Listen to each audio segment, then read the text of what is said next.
कानडी नाटक हिंदीत बसवलंय, त्यात तू काम करशील का असं त्यांनी विचारलंय. मूळ नाटक गिरीश कार्नाडांचं आहे. नाटककाराचं नाव ऐकून मी भलतीच एक्साइट झाले.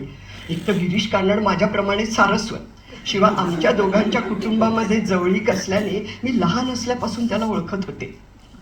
तो माझा बालपणीचा हिरो होता म्हणा ना.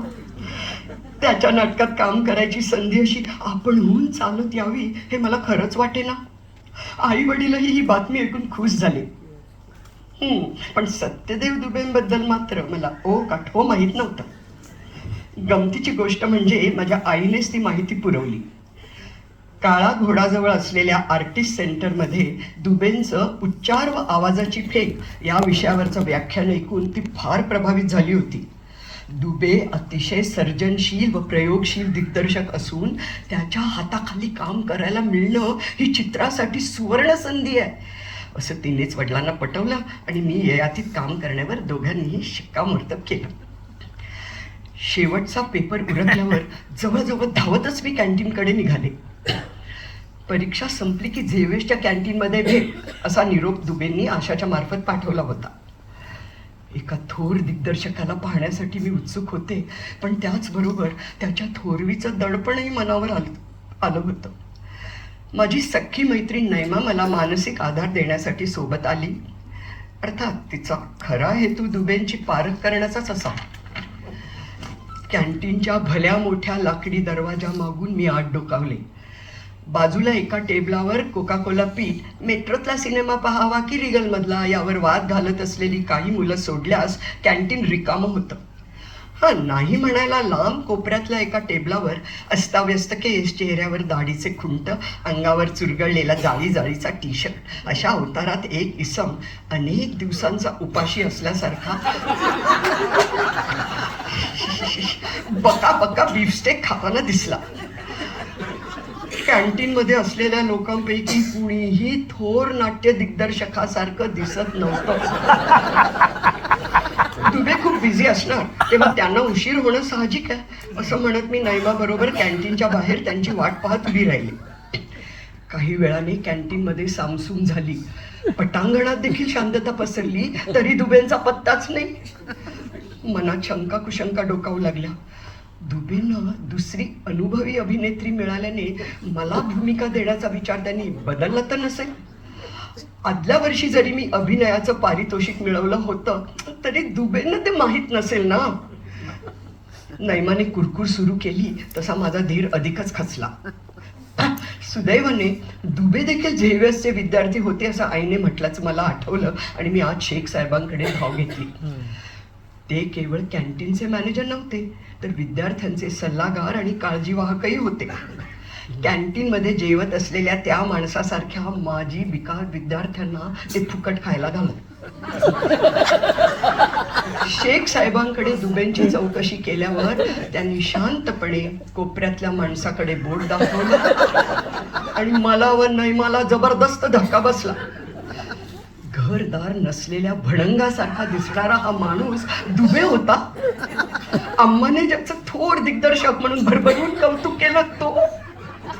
आम्ही असून त्याच्याकडे पाहत असतानाच तो दुबे आमच्या दिशेला वळले आणि आम्हाला जवळ येण्यासाठी त्यांनी खुणावलं.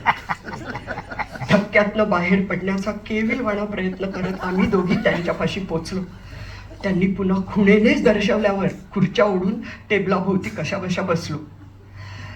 प्लेट बाजूला सारून समाधानाने ते सुस्कारले. It was a good lunch. त्यावेळी संध्याकाळचे 5:30 वाजले होते. भेदक नजरेने आमच्याकडे पाहत दुबेंनी अस्खलित इंग्रजीत स्वतःची ओळख करून दिल्यावर आम्हा मुलींना आणखी एक धक्का. आमची नावं सांगताना मी जरा तोंडातल्या तोंडात पुटपुटले. दुबेंनी मला लगेच दीर्घ श्वास घ्यायला लावून मला स्पष्ट ऐकू येतील अशा पद्धतीत नावं पुन्हा सांगण्यास भाग पाडलं. त्या क्षणीच माझ्या नकळत माझे अभिनयाचे धडे सुरू झाले होते. दुबेंनी ययाती नाटकाबद्दल बोलायला सुरुवात केली. प्रथम राजा ययातीची पौराणिक कथा थोडक्यात सांगितली. मग गिरीश कार्नाडने त्या कथेतून आधुनिक विचार कसे मांडले ते समजावलं. कथेत शुक्राचार्यांच्या शापामुळे सुखासक्त ययातीला ऐन उमेदीत वृद्धत्व प्राप्त होतं. उशाप मिळाल्यावर ययाती ते वृद्धत्व आपला मुलगा पुरू याला देऊन त्याचं तारुण्य स्वतः घेतो. नाटकात या प्रसंगी पुरूची पत्नी चित्रलेखा पतीच्या तारुण्यावर तिचा हक्क असल्याचं जाहीर करून ययातीला जाब विचारते आणि पुरूच्या तारुण्याबरोबर स्वतःचाही स्वीकार करण्याचं सासऱ्याला आव्हान देते. अशा मनस्वी चित्रलेखेची भूमिका मला करायची आहे हे ऐकून मी आनंदून गेले.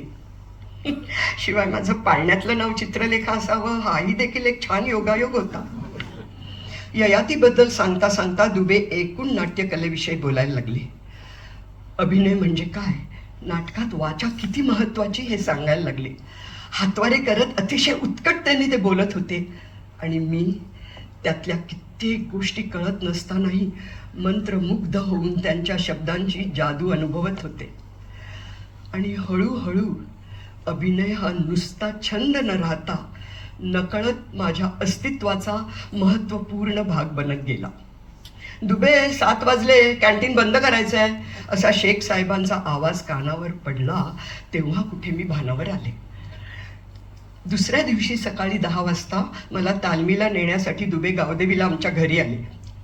निदान आज तरी ते व्यवस्थित दाढी करून स्वच्छ कपडे करून येतील अशी मी मनोमन आशा करत असतानाच बेल वाजली आणि रात्री कॅन्टीनमध्ये झोपून थेट आल्यासारखे दिसणारे दुबे दरवाजात हजर.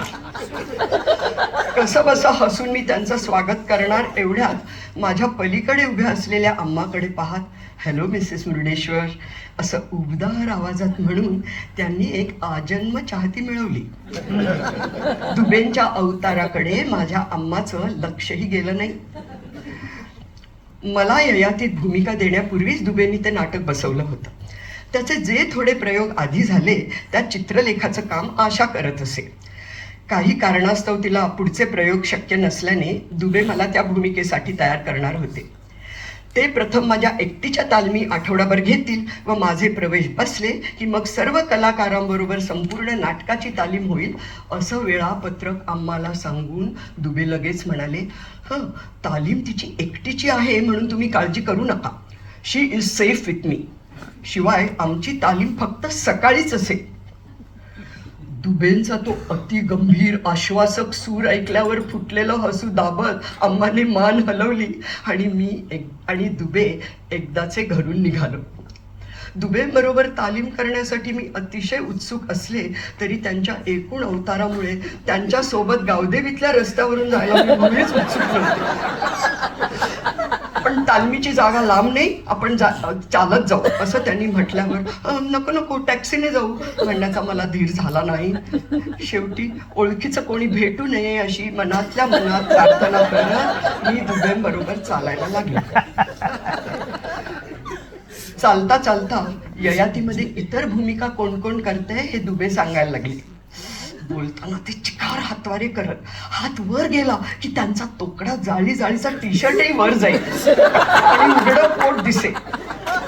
मला इतका संकोच वाटायला लागला की माझ्या सहकलाकाराविषयी उत्सुकता असूनही दुबेंच्या बोलण्याकडे माझं मुळीच लक्ष लागेना. टॅक्सीचा आग्रह न धरल्याबद्दल मी मनात स्वतःला चिकार शिव्या घातल्या. सर्वांविषयी सांगून झाल्यावर निदान काही काळ तरी ते न बोलता चालतील ही आशा देखील पोळ ठरली. पुढच्याच क्षणी अशी पोक काढून का चालतेस असा प्रश्न त्यांनी विचारला आणि मग ते एका मागोमाग एक हुकूमच द्यायला लागले. पाठीचा कडा सरळ ठेवून चाल, खांदे वाकवू नकोस, हनवटी वर कर, इत्यादी इत्यादी इत्यादी. ह्युजिस रोड सारख्या हमरस्त्यावरल्या प्रचंड रहदारीच्या कोलाहलात माझं नाट्य प्रशिक्षण सुरू झालं होतं. तू राजकन्या आहेस, ययाती महाराजांची स्नुषा आहेस हे विसरू नकोस. केम्स कॉर्नरवरच्या फ्लायओव्हरवरून भरधाव येणाऱ्या गाड्या चुकवत राजघराण्याला शोभेल अशा रीतीने रस्ता ओलांडण्याच्या धडपडी